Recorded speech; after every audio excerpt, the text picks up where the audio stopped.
The alkali dust was already caking in the lungs of Silas Croft, a rancher left to die. His horse was gone, his water canteen ripped open and draining into the sand. The men who'd betrayed him figured the desert would be crueler than a bullet. He was crawling toward the shade of a rock, a final, useless effort, when a shadow fell over at him. He looked up, squinting into the sun, at a lone rider. The cowboy, Flint, didn't offer a hand. He didn't offer water. He just watched Silas with cold eyes. "Rancher, ride with me, or die alone." Before we ride deeper into the story, if the spirit of the old frontier still stirs your heart, the campfire tales, the courage, the dust, and the honor, then saddle up with us. Hit subscribe and ring the bell so you'll never miss another ride through the legends of the Wild West. Now, let's get back to the trail. The alkali dust was already caking in the lungs of Silas Croft, a shroud forming from the inside out. He wasn't just a man, he was a rancher. And this land, this unforgiving, sun-bleached skull of a desert, was the very thing he had sworn to tame. And now, it was claiming him. His horse was gone, a distant memory of hoofbeats fading with the laughter of his own men. His water canteen, a cruel joke, lay 5 feet away, its canvas belly slashed open, a dark, damp stain already evaporating into the air. The betrayal was a fresh wound, hotter than the sun, deeper than the canyon. Jeb, his foreman, his friend, had held the rifle, but it was the others who had laughed. They figured the desert would be crueler than a bullet, a slow, anonymous end. He was crawling, or perhaps just shifting his weight. His arms, thick with a rancher's muscle, were now just useless slabs of meat, dragging through the grit. He was crawling toward the shade of a rock, a sliver of purple shadow that promised a cooler death, a final, useless effort. The world had shrunk to this patch of ground. The sting of the grit, the metallic taste of his own blood on his cracked lips. He had forgotten his wife's face, his land. There was only the next hench. And then, nothing. The hammer of the sun was gone, replaced by a sudden, impossible coolness. A shadow fell over him, stretching long and sharp in the late afternoon light. He didn't have the strength to look. Perhaps it was a buzzard, landing early for the feast. But this shadow had weight. It had presence. He forced his head up, grains of sand scraping his cheek. He squinted into the blinding sun. A black silhouette against a burning white sky. A lone rider. The man hadn't dismounted. He just sat on his horse, a lean, patient shape. The horse was a ragged Mustang, all bone and wire. The man was the same, wrapped in a duster the color of the dust itself. Silas saw no pity in the man's face, no interest, only a deep, cold stillness. The cowboy, Flint, didn't offer a hand. He didn't offer water. He didn't ask what had happened. He just watched Silas with eyes that had seen too much, eyes that matched the desert, empty and eternal. The silence stretched, broken only by the thin whistle of Silas's breathing. Finally, the cowboy spoke. His voice wasn't loud. It was a dry rasp, like stones grinding together.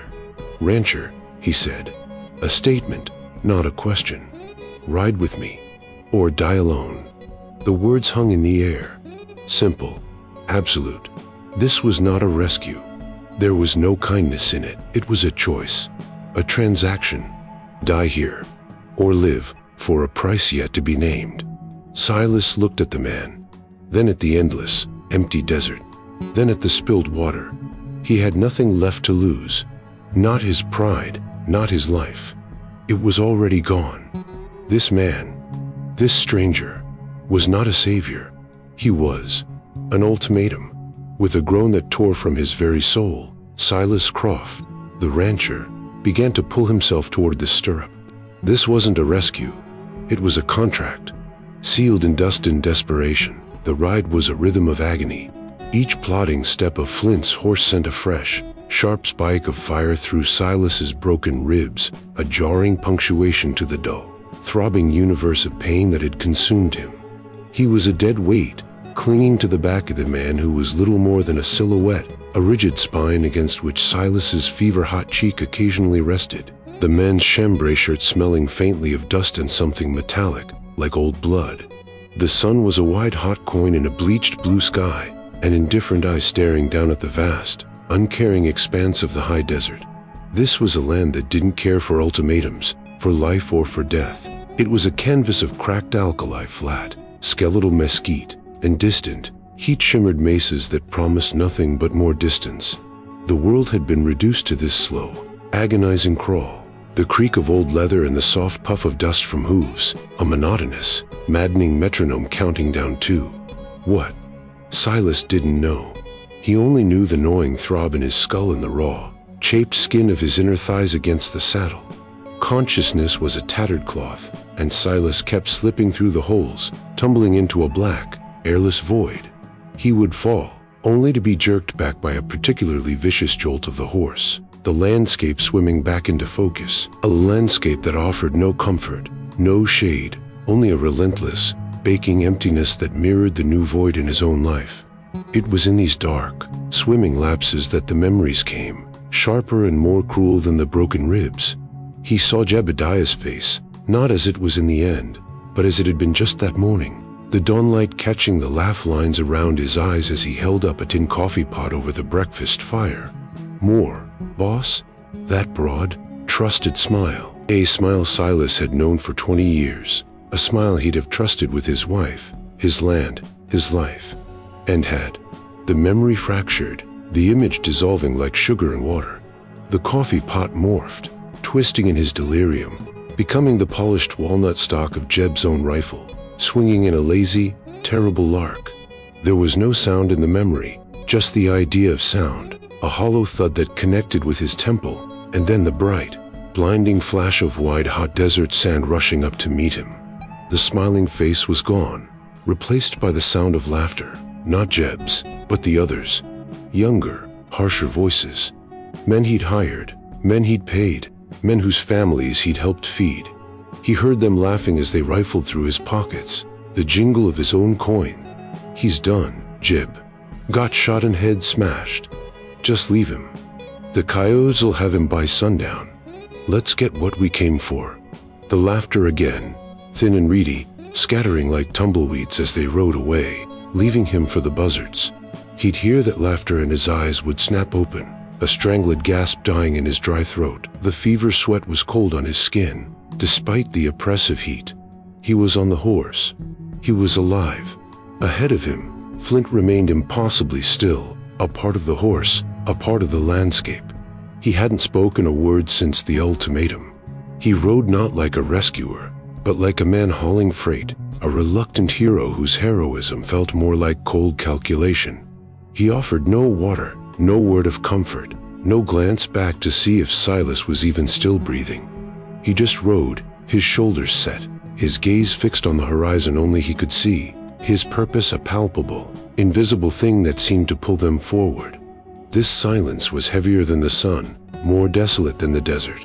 Silas, slipping again into the delirium, understood one thing with terrifying clarity. This wasn't a rescue. It was a transport. He was cargo, and the man in front of him was driven by a purpose so absolute, so contained, that Silas's own agony was just a speck of dust in its path. The mystery wasn't just how Flint had found him, it was why. And as the horse plodded on, Silas, trapped between the burning hell of his betrayal and the cold shadow of his inscrutable savior, wasn't sure he could survive the answer. Night fell not like a curtain but like a bruise spreading across the sky, purple turning to an inky, suffocating black that swallowed the horizon whole. The horse stopped, its sides heaving with a damp, rhythmic heat that was the only warmth in the sudden chill of the high desert evening. Flint dismounted with a fluid, silent economy of motion that spoke of a man who had spent more of his life in the saddle than on the ground, his boots hitting the hard-packed earth with a dull thud that seemed too loud in the absolute silence. He didn't speak, didn't offer a hand, didn't acknowledge the groaning effort it took for Silas to slide from the animal's back, his legs buckling like wet straw as gravity reclaimed his battered body. Silas hit the ground, stifling a cry as pain flared wide-hot in his side, curling into the dust, waiting for the crackle of kindling, the spark of flint against steel, the promise of fire to drive back the encroaching cold. But there was no fire. Flint stripped the saddle, rubbed the horse down with a handful of dry sage, and settled onto a flat rock, the darkness rendering him almost invisible save for the faint glint of starlight on his spurs. It was a cold camp, a tactical necessity or a cruel preference. Silas couldn't tell, but the lack of light stripped away any illusion of safety, leaving them exposed to the vast, breathing night. Flint tossed something through the dark. It landed with a dry tap against Silas's boot. Jerky, hard as wood, salty, and ancient. Then came a canteen, the water inside lukewarm and tasting of tin. The minimalism of it all was suffocating, a deliberate deprivation that felt less like survival and more like a test, or perhaps a punishment. Silas chewed the tough meat, his jaw aching, the act of swallowing a conscious effort against the rawness of his throat. The silence stretched, tight as a bowstring, vibrating with the unspoken violence of the day. Silas looked at the dark shape of the man opposite him, a man who had saved him but refused to look at him, a man who radiated a chill deeper than the desert night. He had to know. He needed to bridge this terrifying gap between them. Why? Silas rasped, the words scraping out of him, barely a whisper against the wind. He swallowed, trying again, louder this time, desperate. Why? Why me? You don't know me. You could have left me. The question hung in the air, fragile and pleading. Flint didn't move. He didn't shift his weight or turn his head. He just stared out into the obscene void of the plains, as if reading a script written in the shadows that Silas couldn't see. Minutes passed, agonizing and slow, until Silas thought the man had simply chosen to ignore him, to let the question die in the cold air. Then, Flint turned. The movement was slow, deliberate. He didn't answer the question. He didn't offer a philosophy or a name or a reason for his charity. Instead, his voice cut through the dark, low and gravelly, carrying a weight that pressed Silas back against the earth. The man who led them, Flint said, his tone devoid of curiosity, stating a fact rather than asking. Jebediah, did he have a silver star pinned to his saddle? Not on his chest. On the saddle leather, near the horn. The air left Silas's lungs in a rush. The pain in his ribs vanished, replaced by a sudden, freezing shock that seized his heart. He stared at the silhouette of the cowboy, his mind reeling. That star, that useless, tarnished piece of tin Silas had seen Jeb toy with for years, a trinket he claimed to have won in a card game in Abilene. It was a detail so small, so specific, so buried in the minutiae of their daily ranch life that no stranger could possibly know it. How? Silas breathed, the word dying on his lips. How could you know that? But Flint had turned back to the dark, a statue once more, leaving Silas shivering not from the cold, but from the terrifying realization that this rescue was no accident, and his savior was haunted by ghosts Silas had thought were only his own. The dawn broke cold and sharp, painting the eastern mesas in hues of bruised purple and blood orange. Another night had passed in a tense, fireless silence, but the fever had broken, leaving Silas weak but lucid, the world no longer swimming in a delirious haze. The agonizing throbs in his side had settled into a deep, constant ache, a physical reminder of the deeper, festering wound of his betrayal. They rode, the only sound the rhythmic plodding of the horse and the creak of leather. Flint's question from the night before had hung in the frigid air, a ghost that rode with them. It was that question, that impossible, specific detail of the silver star, that finally undammed the truth in Silas. He had to make this man understand. He had to find the connection. He did, Silas said, his voice a dry rasp, startling in the quiet. Flint's head didn't turn, but Silas felt the man's attention sharpen, a subtle tensing in his rigid back. Jebediah. He had the star, pinned to the candle, just like you said. A little tin thing, tarnished. He said he won it in a card game. Silas paused, gathering the strength, the words tasting like ash in his mouth. But it wasn't just the cattle, you understand? That's not why they. He faltered, the image of Jeb's smiling face flashing in his mind, followed by the swinging rifle butt. He pushed on, the story tumbling out of him now, a torrent of grief and disbelief. It was Alara, my wife. She loved this land, walked every inch of it. She was mapping the old arroyos, looking for native plants, and she found them. Old Spanish survey markers, half buried near the dry fork. Proof, she said. Proof of a silver vein. Not a rumor, not a prospector's dream, but a measured, marked lode. His voice cracked on the last word. We laughed about it. We didn't need it. The ranch was enough. It was our secret. He stared at the dust rising from the horse's hooves, seeing Elara's face, her hands smudged with alkali, her eyes bright with the thrill of a shared discovery. Jeb. He was my brother. Not by blood, but 20 years. He was the first man I hired, the only man I trusted with everything. He must have overheard us. He must have seen the map Elara was drawing. The greed. It must have just twisted him, turned him from a brother into that. Silas finally looked at Flint's back, pleading for some sign of understanding, some shared condemnation of a man so poisoned by greed. He wanted the silver. The cattle raid was just a distraction. He left me for dead, to take it all. He finished, his chest heaving, the confession leaving him hollowed out. He had laid the entire, pathetic tragedy bare. Now, Flint would have to explain. He had to. Flint reined the horse to a halt. The sudden lack of motion was the shock. For a long, agonizing minute, he said nothing. The silence of the desert rushed in, vast and empty. Then, Flint turned slowly in the saddle, his face still a mask of shadows beneath his hat brim, but his eyes were visible, and they were not angry, not pitiful. They were chilling, cold as a winter river, and filled with a terrible, ancient knowledge. When he finally spoke, his voice was flat, devoid of all emotion, cutting Silas to the bone. He didn't betray you for silver. The words hung in the air, a stark, impossible denial. Silas's mind reeled. What are you talking about? Of course he did. Flint's gaze held him, pinning him, stopping the words in his throat.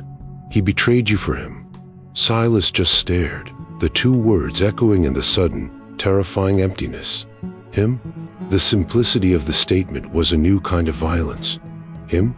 Who?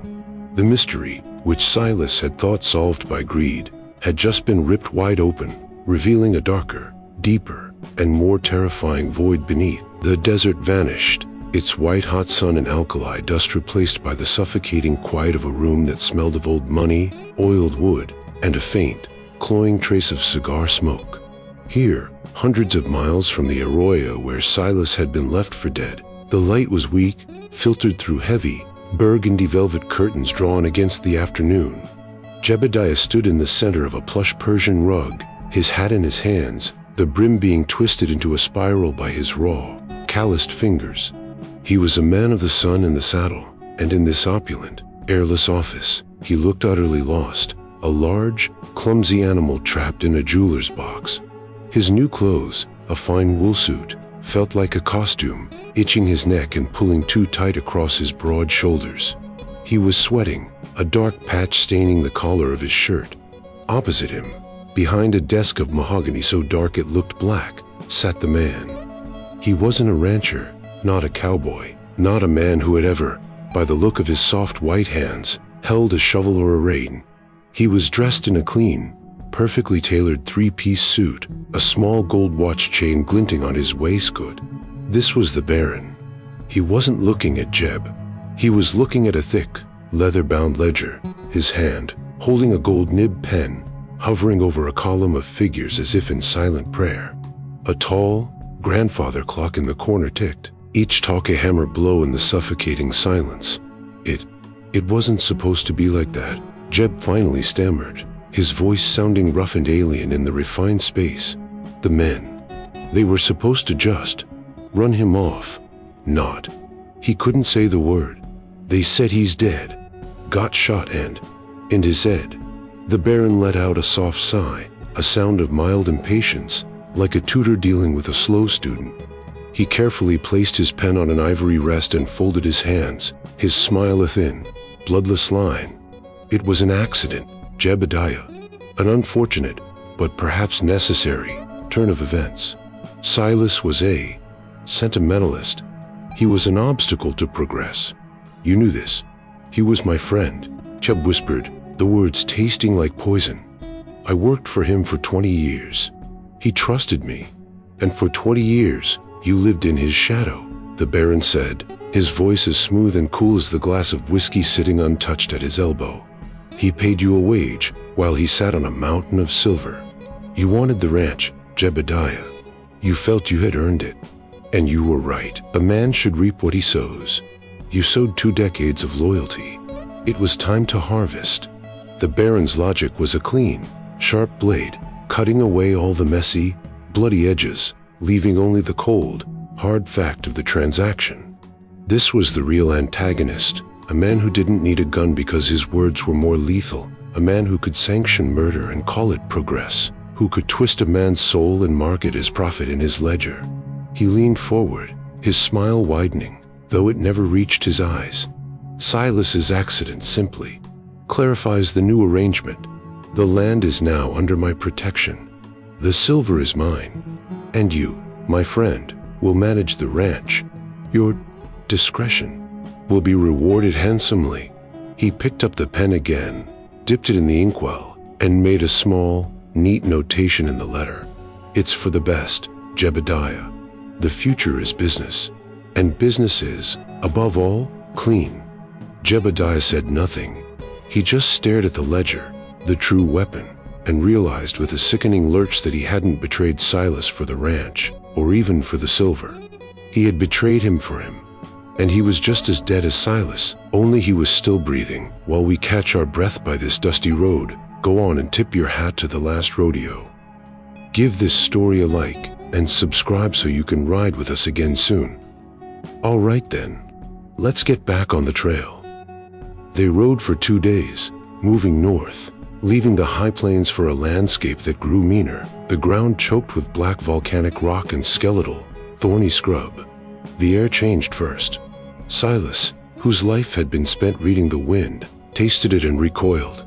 It wasn't the clean scent of dust and sage, it was a dead, stale odor, the smell of a campfire doused with ditch water, the scent of old, cold cinders. Then, they crested a low ridge, and Silas's breath caught in his raw throat. It wasn't a town. It was a scar, a black, suppurating wound on the face of the valley. Where a main street should have been, there was only a long, blackish-gray smear of ash, punctuated by the skeletal chimneys of burned-out homes, standing like lonely, accusing gravestones against the pale sky. The devastation was total, absolute.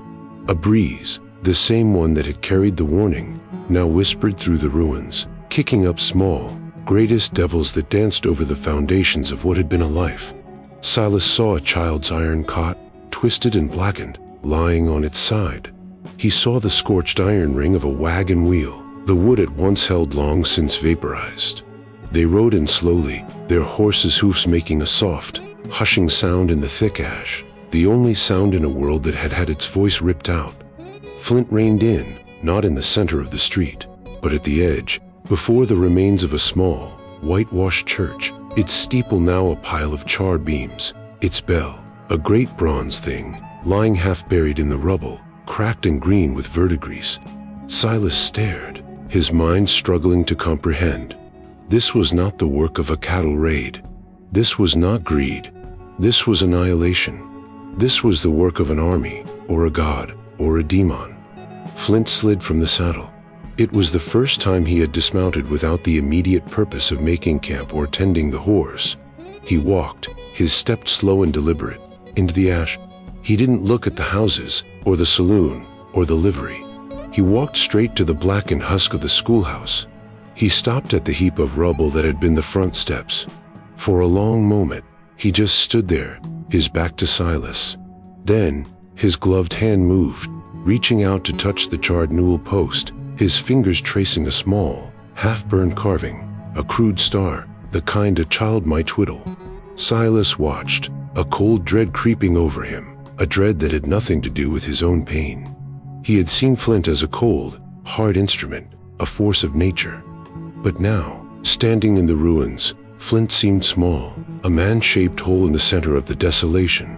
He seemed to be listening, as if waiting for a sound that would never come. Finally, he spoke. His voice was not the flat, gravelly instrument Silas had come to know. It was different. It was hollow, as if the ash had filled his lungs. The Baron's work. It was 3 words, but it was the confession. It was the first moment of true, unbridled emotion Silas had seen from him. A bottomless, freezing well of grief and rage that was so deep it had no sound. It was not the anger of a man who had lost something. It was the emptiness of a man who was the thing that was lost. Silas looked from the burned-out town to the man standing in its center, and he understood. This wasn't just a metaphor for Flint's past. This was Flint's past. The man was a walking ghost, a hollowed-out ruin. The Baron hadn't just taken something from him. He had unmade him. And Silas, with his stolen ranch and his simple thirst for justice, realized he wasn't riding with an avenger. He was riding with a ghost, a man who was not just hunting the Baron, but chasing the very memory of the world that the Baron had turned to smoke. The silence of the burned town was heavy, a suffocating blanket of ash, but the silence inside the skeletal shell of the church was weightier still, a sacred quiet violated by soot and destruction. Flint moves through the debris with the instincts of a predator, kicking aside charred pews and fallen beams that look like the ribs of some great, blackened beast, his eyes scanning the ground not for salvage, but for anomalies. Silas followed, his boots crunching on stained glass that had once depicted saints but now lay in jagged shards amidst the gray ash, a mosaic of broken faith. Near the altar, or where the altar had once stood, Flint stopped. He crouched, brushing away a thick layer of cinders to reveal the outline of a heavy iron ring set into the floorboards, a cellar door, miraculously unconsumed by the inferno. With a grunt of effort that echoed in the hollow space, Flint heaved the door upward. It groaned on rusted hinges, exhaling a breath of cool, stale earth that cut through the acrid smell of the fire. Silas leaned forward, peering into the gloom, his heart hammering against his bruised ribs. At first, there was only darkness. Then, a subtle shift in the shadows, a rustle of fabric. 2 wide, luminous, and terrified eyes reflecting the harsh sunlight streaming through the missing roof. It was a child. A girl, no older than 8, curled into a tight ball in the corner of the dirt floor, surrounded by empty sacks of flour. She was covered in soot, her dress a tattered ragged blue calico. But it was what she held that stopped Silas's breath, a crude wooden doll, its painted face untouched by the flames, clutched to her chest with a desperation that turned her knuckles white. The contrast hit Silas like a physical blow, the absolute, terrifying violence of the charted world above, and this small, trembling pocket of innocence preserved in the dark below. She stared up at them, mute, her mouth a tight line of trembling fear, a survivor of an apocalypse she couldn't possibly understand. The father in Silas, the part of him that had been dormant since Elara's death, surged to the surface, overriding his physical pain and his caution. He didn't see a liability. He saw a frightened child who needed safety. He dropped to his knees, ignoring the flare of agony on his side, and reached his hands down into the hole, his voice softening, becoming the gentle, reassuring timbre he had used to calm skittish colts. "It's all right," he whispered, tears pricking his eyes. "You're safe now. Come here, little one. We won't hurt you." He leaned further in, his arms open, ready to lift her, to hold her, to offer the human warmth that was the only antidote to the cold ash. The girl shrank back, pressing herself into the dirt. Before Silas could reach her, a hand clamped onto his shoulder, hard, unyielding, gripping with the strength of iron. It was Flint. He yanked Silas back with a force that nearly toppled him. Silas spun, anger flaring hot. "She's a child, Flint. She needs—" Flint cut him off, his face a mask of stone, his eyes devoid of the pity that swam in Silas's own. He didn't look at Silas, he looked at the girl, assessing her not as a person, but as a biological organism on the brink of failure. He reached for his canteen, unscrewing the cap with deliberate slowness. "She doesn't need your pity, rancher," Flint said, his voice flat and cold, cutting through the emotional haze like a knife. "And she doesn't need a hug. She's been down there 3 days without moisture." He lowered the canteen into the darkness, not offering comfort, but survival. Comfort won't keep her alive. Water will. For the first time since Silas had met him, Flint built a fire. It wasn't the roaring blaze of a ranch camp. It was small, contained, and purposeful. A tight knot of burning sage and mesquite root that seemed to draw all the darkness of the valley toward it before consuming it. The act itself was a dark to light transition, a deliberate concession to the living. He had built it for the girl.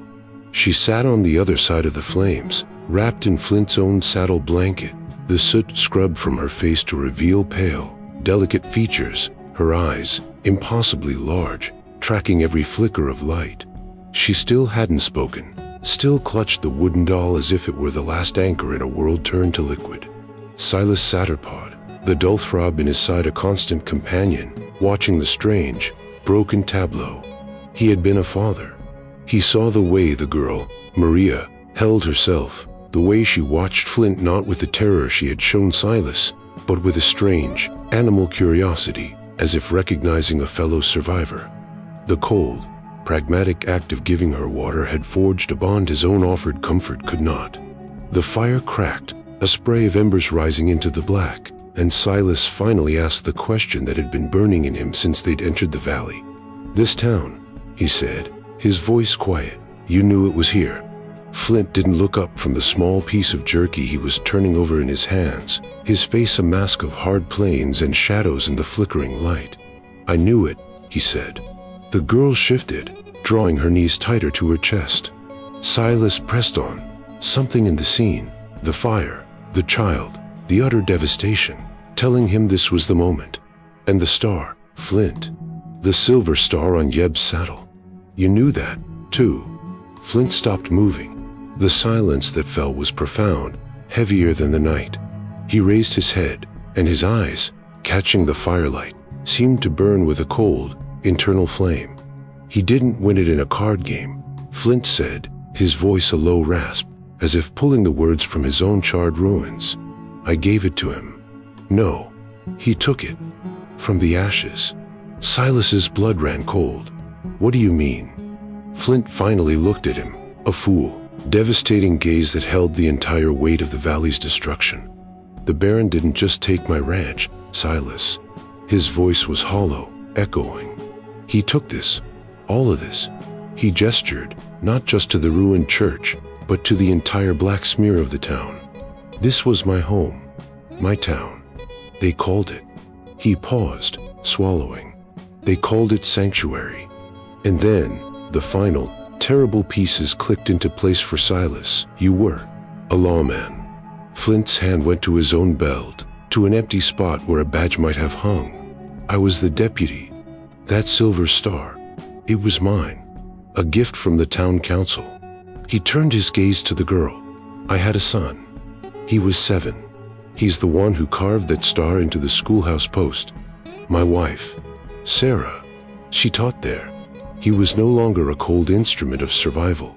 He was a ghost, telling a story that had already ended. The Baron wanted the water rights, the whole valley. I told him no. I told him the law said. He laughed, a dry, broken sound that was more terrible than a scream. "I was tracking rustlers, his men. I know that now, on the Hana Mesa. When I came back, there was just the smoke. He'd burned it all. The homes, the church, the schoolhouse. He burned them all." The delayed reveal was complete. Flint was not a bounty hunter. He wasn't an avenger in the way Silas understood it. He was a widower, a father who had lost his child, a lawman who had lost his jurisdiction, all in a single, fiery afternoon. His own betrayal, Silas realized with a sickening lure, was just a pale, pathetic echo of this biblical inferno. Flint was a ghost, haunted in the ruins of his own life, and the Baron was the man who had lit the match. The sun rose on the ashes of sanctuary, a merciless, revealing light that offered no warmth, only a stark illumination of the previous day's horrors and the night's devastating confessions. The fire was a circle of gray, powdery dust, and the girl, Maria, was huddled in the blanket, awake, watching them with a silent, unnerving intensity. Flint was already on his feet, his movements jerky, economical, and filled with a renewed, terrible purpose. Visiting the grave of his past had not brought him peace. It had sharpened his rage into a fine, lethal point. He checked the horse, tightened the cinch, and repacked his saddlebags with a finality that brooked no argument. He was a man with a singular destination. Silas, his body a map of aches, felt a shift in his own priorities. The night's reveal had changed everything. Flint's apocalyptic loss dwarfed his own betrayal, yet it didn't erase it. He still saw Ilar's face, her hands smudged with dirt, her eyes bright with the secret of the silver. He still wanted his land, his justice. But as he looked at the small, mute child clutching her doll, a different kind of resolve settled in him. He was a father where he had been. He was a man who had lost, and here, in the midst of all this death, was one small, stubborn flicker of life. Flint strode over, his gaze bypassing Silas and landing on the girl. His face, which had shown a flicker of human agony the night before, was once again a mask of cold, hard granite. "I ride for the Baron," he stated. It wasn't an invitation, it was a verdict. "My business is my own." Silas rose slowly, painfully, to his feet. "My business is with him, too, Flint. He's the one who wanted the silver. He's the one who sent Jeb. I want my land. I want justice for Ilara." Flint turned, his eyes flat and devoid of empathy. "Your justice is a ghost. I'm hunting a man." He looked at Maria, and his gaze was not cruel, but chillingly practical. "We can't take her." The words dropped into the morning quiet like stones. Silas stared at him, his mind refusing to process the statement. "What?" "She's a liability," Flint said, his voice as sharp as a razor. "She's slow. She's weak. She'll make noise. She's a child. My hunt for the Baron isn't a place for the living." He motioned back toward the cellar. "She's survived here this long. We'll leave her. Someone will find her, or they won't. It's not our concern." Silas felt a tremor of rage, so pure and hot it momentarily eclipsed his physical pain. He moved, placing his own battered body between Flint and the girl. "I won't leave her." His voice was low, shaking, but absolute. He had left Ilara. He had failed to protect his ranch. This, he would not fail at. This, he would not leave. Flint's eyes narrowed, a glint of dangerous impatience in their depths. "Don't be a fool, rancher. Your wife is gone. Your land is gone. This is sentiment. It's a sickness that gets you killed."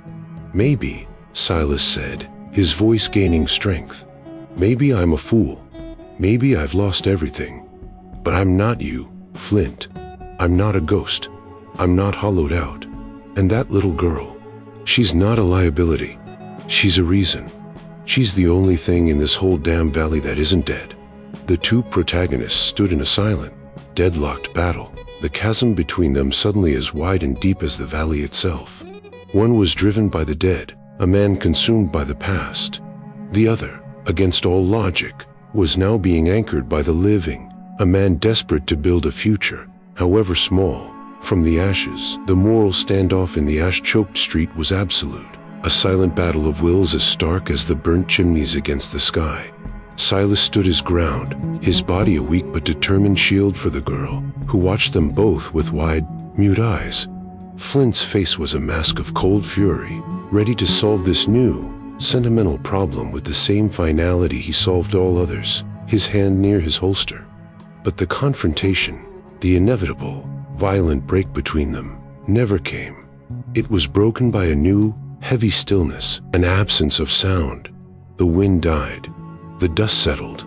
Flint's head snapped up, not to Silas, but to the ridge overlooking the valley, his body instantly shifting from frustrated anger to a coiled, lethal awareness. "What is it?" Silas whispered. Flint motioned with his chin. Silas looked, and his blood ran cold. On the ridge, where there had been only rock and sky, there were now 20 figures on horseback. They were not silhouettes, they were stark, clear shapes, adorned with leather and paint, rifles held across their laps. Apache. They had been watching. They had seen the entire, pathetic drama. The horsemen did not charge. They advanced slowly, in a wide crescent formation, their movements fluid and economical, designed to encircle and trap. Silas felt his heart seize. A broken rib rancher, a mute child, and a single-minded ghost, armed with one rifle and 2 pistols, against a war band. "Get the girl." Flint's voice was a low growl, behind the church wall. "Stay down." Silas scrambled, pulling Maria, who weighed almost nothing, behind the thick, blackened adobe foundation. He drew his own pistol, his hands shaking. He watched Flint. The man stood alone in the center of the street as the Apache leader, a man with a face like carved granite, halted his horse 20 yards away. The tension escalated, becoming a physical, suffocating thing. Just as the leader raised his hand to signal, Flint did the unexpected. He slowly, deliberately, unslung the heavy Winchester from his shoulder. He held it up, barrel pointed to the sky, then slowly placed it on the ash-covered ground. He unbuckled his gun belt, letting the holster and his peacemaker drop with a soft thud into the dust. He raised his empty, gloved hands, palms forward. The Apache leader's eyes narrowed, his men tensing. Then, Flint spoke. The words were not English, but a series of guttural, fluid sounds spoken with fluent respect. He spoke for a long time, his voice calm, his hands never lowering. He adjusted, not to himself, not to Silas, but with a slight turn of his head, toward Maria. He pointed to his rifle on the ground, then pointed to the girl, then to the open valley beyond. He was not bargaining for his own life. He was offering his only means of survival, his rifle, his power, his vengeance, everything, in exchange for safe passage for the child. The Apache leader stared, his expression unreadable. He looked past Flint, his gaze locking onto Maria's small face, at the wooden doll clutched in her hand. A long, agonizing minute passed. The leader gave a short, sharp nod. He accepted. He barked an order. One of his men dismounted, walked forward, and snatched the rifle and the gun belt from the ash. The payment was made. A silent, mutual respect had been formed, a bridge built not on words, but on the high-impact, universally understood gesture of sacrifice. The leader wheeled his horse, and without a backward glance, he and his men rode back over the ridge and were gone, as if they had been a mirage. While we catch our breath by this dusty road, go on and tip your hat to the last rodeo. Give this story a like, and subscribe so you can ride with us again soon. All right then, let's get back on the trail. They moved on, a trio of fractured souls adrift in a sea of rock and sky, leaving the valley of ashes behind them like a bad dream. The encounter with the Apache had changed the very air they breathed. It had cost Flint his weapons, his armor and vengeance, and had bound them together in a new, unspoken compact of mutual, desperate survival. The journey that followed was a descent into a slow, agonizing burn, a passage measured not in miles but in the relentless, cyclical torment of the rising and setting sun. The landscape itself was a cinematic metaphor for their state, a vast, uncaring canvas of alkali flats that cracked under their feet, mesas that stood like indifferent gods on the horizon, and a sky so impossibly large and blue it threatened to swallow them whole. The hoofbeats of the single, overburdened horse were the only metronome, a dull, plodding rhythm against the ceaseless, dry whisper of the wind, a sound that was not a song, but the world breathing its own emptiness over them. They were 3 small, dark figures in an epic of desolation, bound by a silence that was heavier than any spoken word. Flint, now stripped of his rifle and revolver, had become something else. He was no longer a hunter, he was a pure, sleepless sentinel. He walked, often ranging far ahead, a lean, dark shape moving with a restless, lupine energy across the ridges, his head constantly turning, reading the earth, the sky, the subtle shifts in the breeze. He was a disarmed ghost, and the lack of steel at his hip seemed to have sharpened his other senses into a preternatural state. He found water where there was none, scraping away dry sand in an arroyo to reveal a seep of muddy, life-giving moisture. He ate almost nothing, giving his meager share of the jerky to Silas, who in turn gave half of it to the girl. At night, he didn't sleep. He sat apart from the small, cold camp, a black silhouette against the chaotic spray of stars, his gaze fixed on the darkness, a sentinel guarding the flickering, fragile flame of the living from a world that had consumed his own. He was a man defined by a vigil, and Silas, watching him, understood that Flint was not just protecting them. He was standing guard over the memory of his own lost family, a duty he could never, ever set down. In this vast, silent world, Silas became the anchor. The girl, Maria, had transferred her allegiance. She was still mute, a vessel of trauma, but her terror had been replaced by a quiet, constant presence at Silas's side. Her hand would find his, her small, soft fingers gripping his calloused one as they walked, sparing the horse.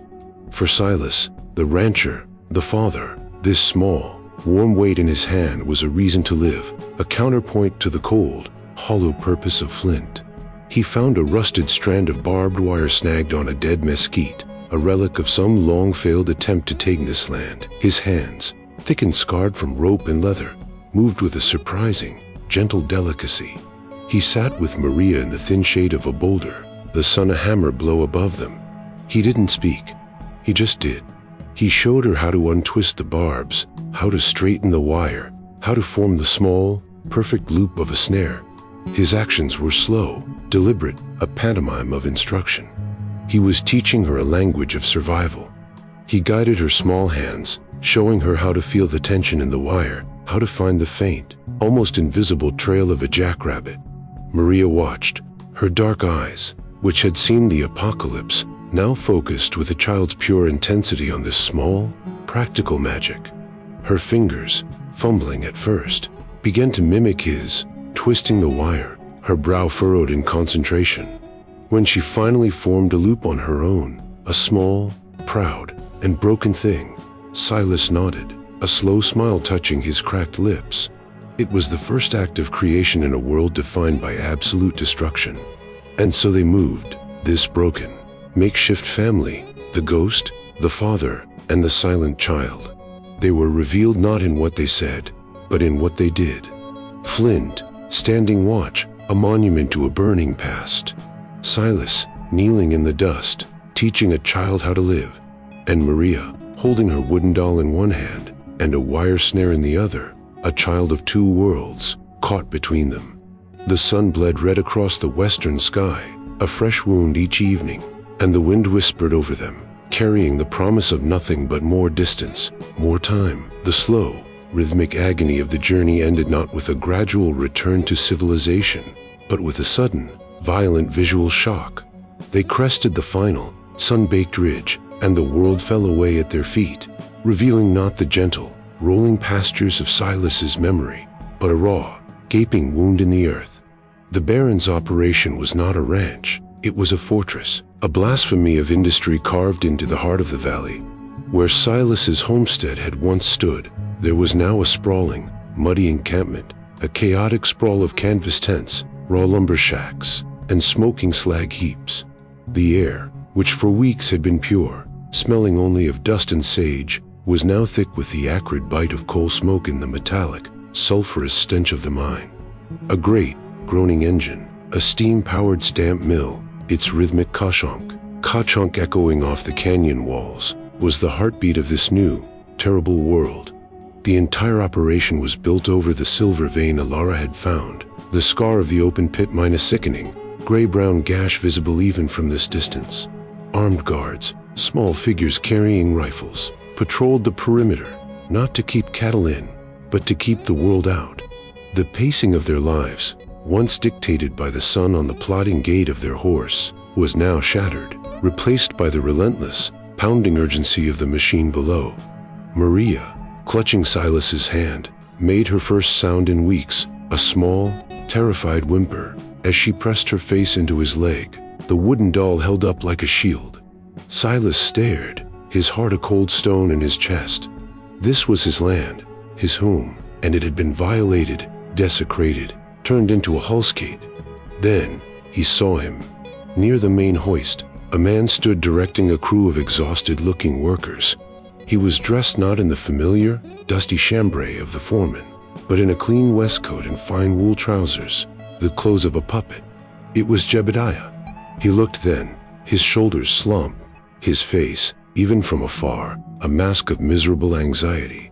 He wasn't giving orders with the confidence of an owner. He was relaying them. A man trapped in a gilded cage, his betrayal having earned him nothing but a better quality prison.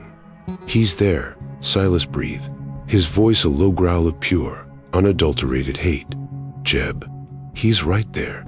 He looked at Flint, a desperate, wild energy surging through him. We can go down there. We can." He stopped, the futility of it crushing him. The fortress, the guards, the sheer scale of it. He turned to Flint, his voice breaking. "You have no gun, Flint. I have a pistol with 3 cartridges. It's a fortress. We've walked all this way. For this? To just watch?" Flint's gaze was not on Jebediah. It wasn't even on the mine itself. His eyes were fixed higher up, on the northern edge of the canyon, where the river that had once fed the lower valley had been choked off. A massive, ugly dam of wrought timber and packed earth held back a reservoir, a shimmering, unnatural blue lake that hung precariously above the entire operation. A great, thick iron pipe snaked down from its base, feeding the insatiable thirst of the stamp mill. Flint's plan, held close to his chest for this entire agonizing journey, was finally revealed, not in words, but in the slow, deliberate, terrifyingly sane calculation in his eyes. He had not been a ghost, wandering in a daze. He had been a strategist, conducting a reconnaissance. He finally spoke, his voice as cold and still as the water in that reservoir. "He's not a rancher, Silas. He's an industrialist. His greed isn't just for land, it's for process. He needs that water. He needs it more than he needs his guards, more than he needs his guns. He's built his entire ledger on that single, stupid point of failure. A mystery revealed, cold and brilliant. Flint had no intention of a frontal assault. He wasn't going to shoot his way in. He was going to use the Baron's own masterpiece of greed against him. "Look at it," Flint whispered, a chilling, almost admiring quality in his voice. "He stole the water that fed Sanctuary. He used it to build that bank. And he built his entire fortune directly in its shadow." Silas's gaze followed Flint's, and he understood. The dam, the dynamite they'd seen stacked by the main shaft, meant for blasting new tunnels. Flint's plan wasn't to confront the Baron. It was to bankrupt him, in the most literal, cataclysmic way possible. He was going to wash it all away. The noise of the fortress was its own kind of darkness, a relentless, pounding ka-chomp from the stamp mill that crushed ore and sanity alike, providing a thick blanket of sound for their descent. Flint, a shadow moving with lethal purpose, had pointed to the dam. "He'll have guards on the dynamite. I'll draw them. That's your chance." But Silas's gaze was fixed on the lamp-lit window of a single, isolated shack, the one Jebediah had entered alone.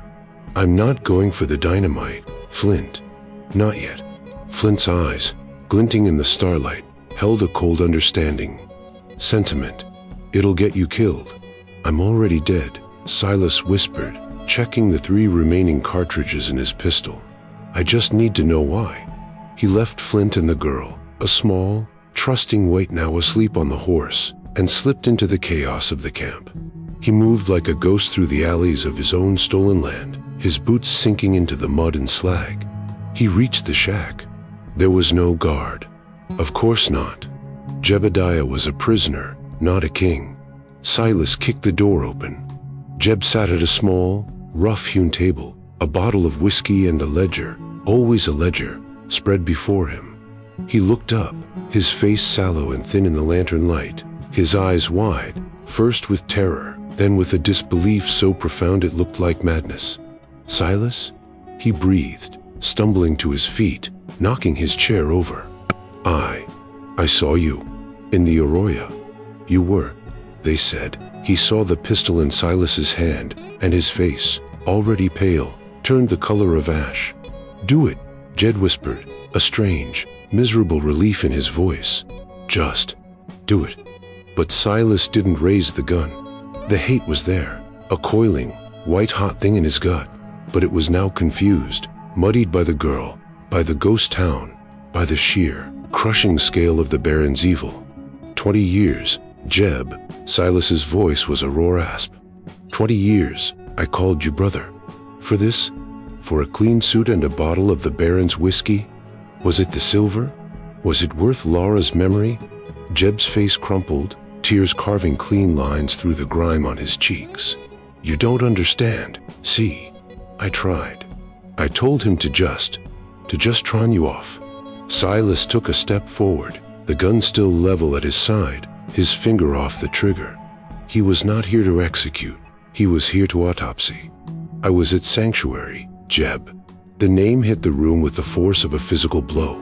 Jeb stopped crying instantly, his face snapping up, his eyes filled with a new, sharper terror.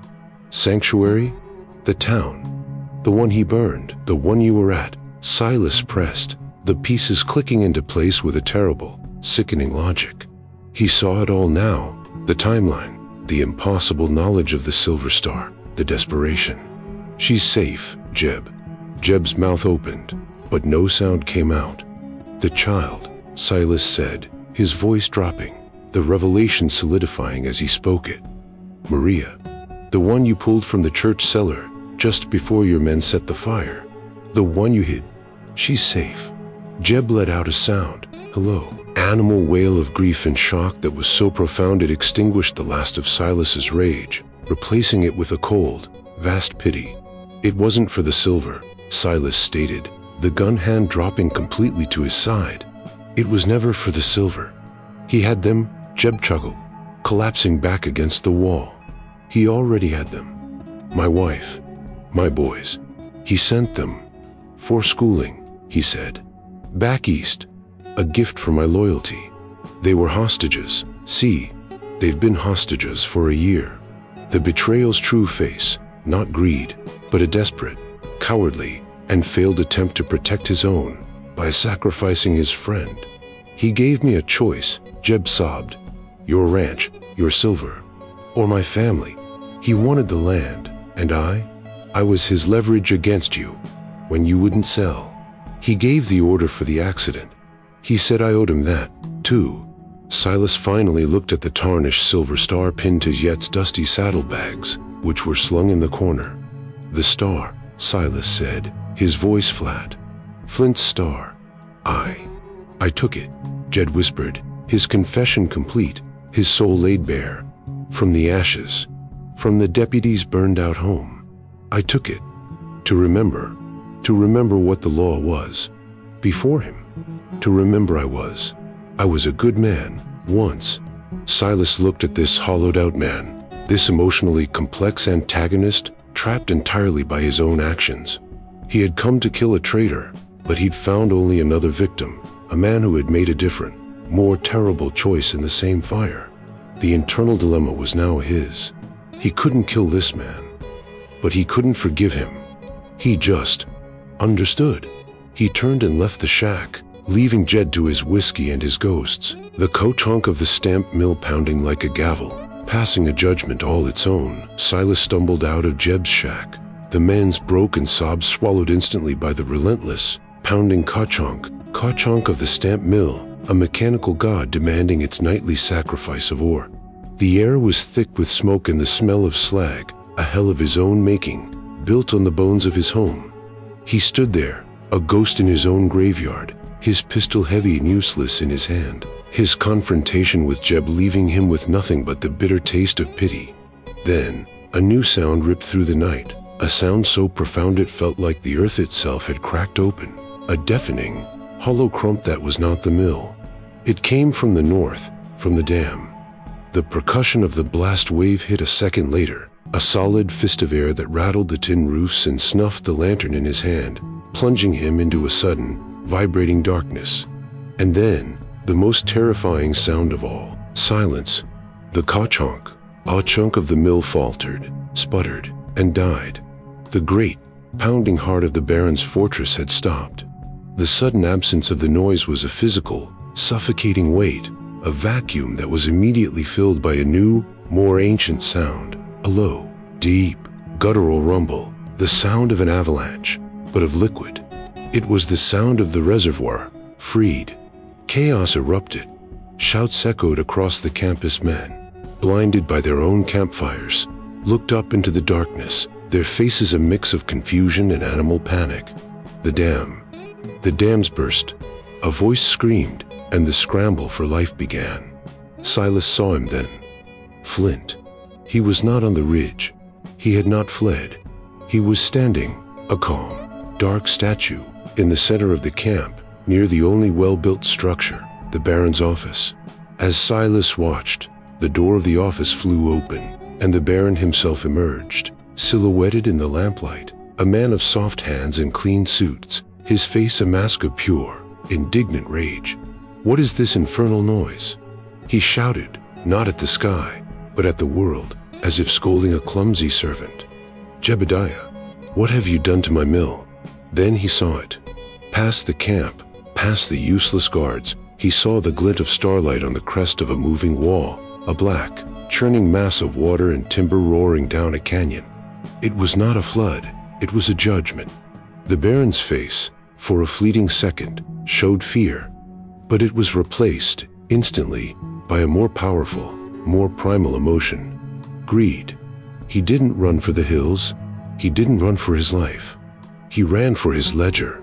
He turned to dash back into the office, but Flint stepped from the shadows, blocking his path. He was unarmed, a ghost standing between the architect and his creation.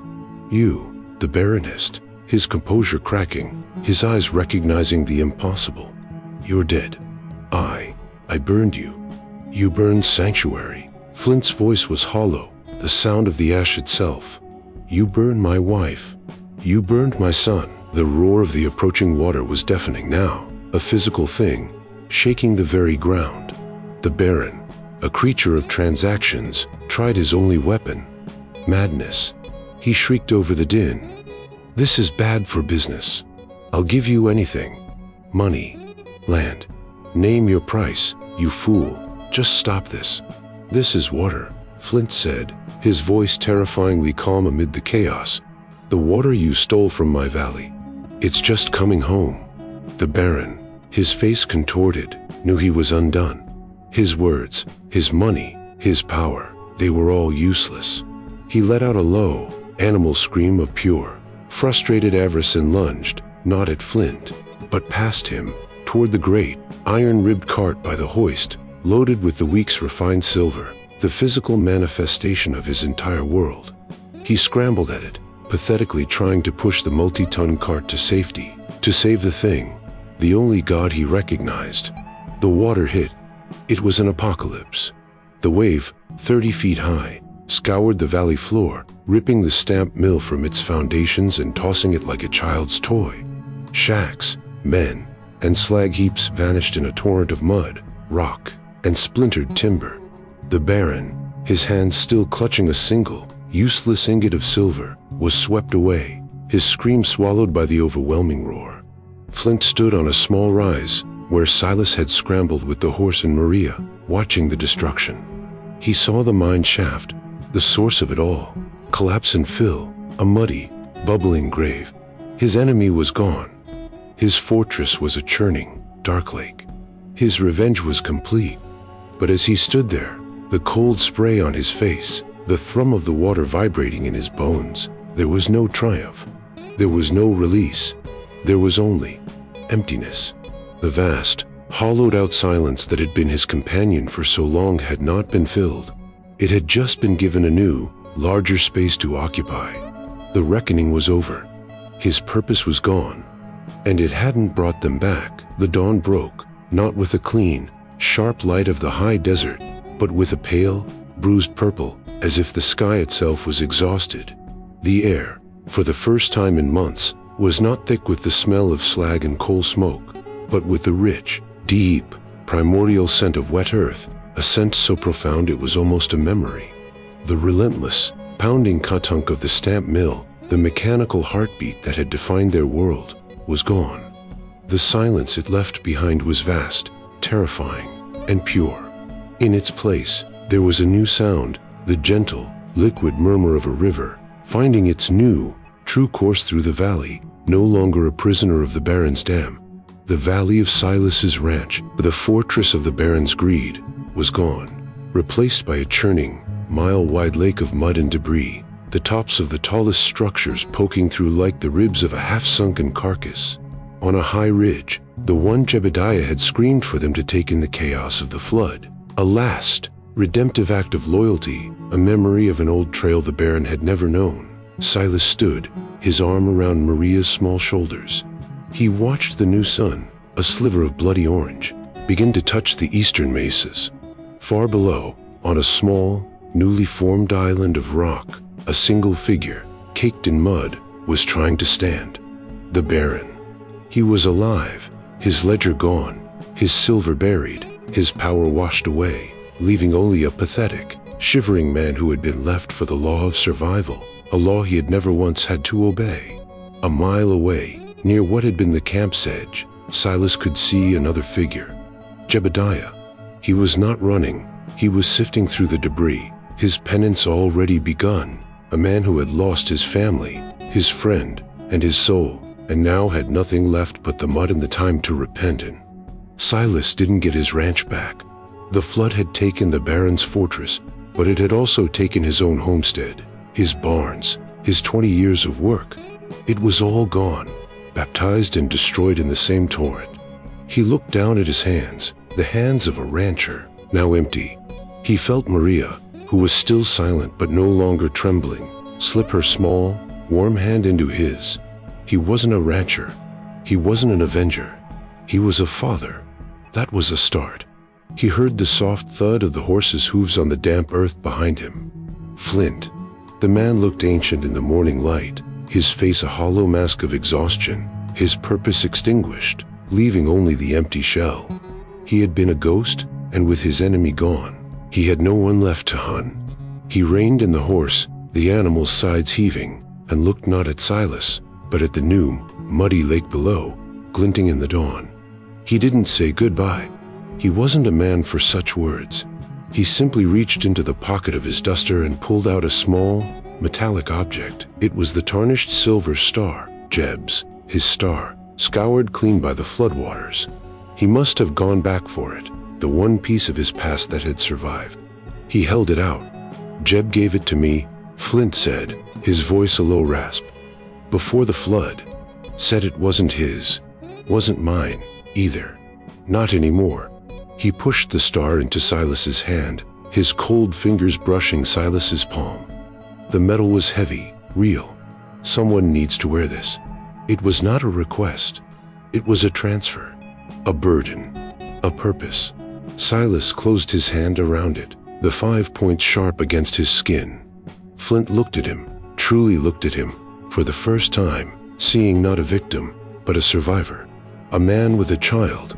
A man with a future.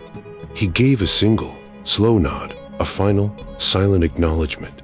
Then, with a creak of leather, he turned the horse. He did not look back. He rode west, his silhouette shrinking against the bruised, dark clouds, away from the rising sun, a ghost finally, irrevocably, joining the past. Silas stood for a long moment, the star heavy in his hand. He felt Maria lean against his leg. He looked down at her, and then, with his free hand, he took her small one. He turned her gently. They stood together, the broken man and the silent child, and faced the rising sun. The light broke over the eastern ridge, brilliant and blinding, turning the surface of the new, destructive, cleansing lake into a sheet of liquid gold. It was a new, uncertain, and terrifying future, but it was theirs, and it was a start. If this story stirred a memory or two, saddle up with us again, hit subscribe and help keep these old frontier tales alive. Out here, every name, every trail, every sunset still matters. So till we meet again, friend, keep your hat tipped to the past and your heart pointed west.